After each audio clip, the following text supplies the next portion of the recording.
আসসালামু আলাইকুম আনারা বাইকে ভালো আছেন নি কেমন আছেন আর বহুত দিনের তো ইচ্ছা হয়েছে কিছু মাটির জিনিস কিনতাম বুঝছেন নি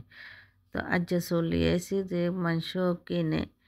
তো এই যে কি কি কিনগম চাইছি অনেক কিছু কিনতাম মনে করছি কিন্তু এমন ওজন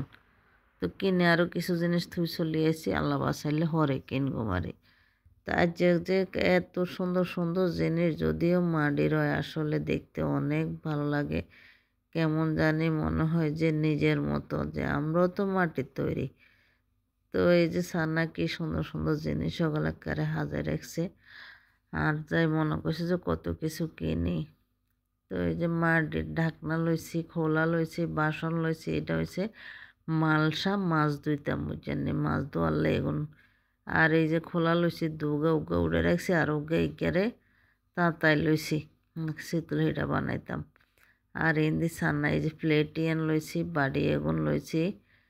তো একেবারে সুন্দর লাগছে এগুলোর মধ্যে কী লইম একেবারে অলিদ মরিচ পেঁয়াজ মরিচ কাটি কাটি এগুলোর মধ্যে লইলে সুন্দর লাগবে কেন তো রান্নাঘরটা কেমন লাগছে আরটাই তো ভালো লাগছে আমি কিনে আনছি তো বহুত দিন ওরা আর আশান পূরণ হয়েছে আলহামদুলিল্লাহ তো ভবিষ্যতে আরও কিছু কিনলে আপনার শেয়ার করে মেশান কি সুন্দর লাগে সত্যি করে কইনছে আর কাছে সুন্দর লাগছে পালা থাকেন জানাইন কমেন্টসে কেমন হয়েছে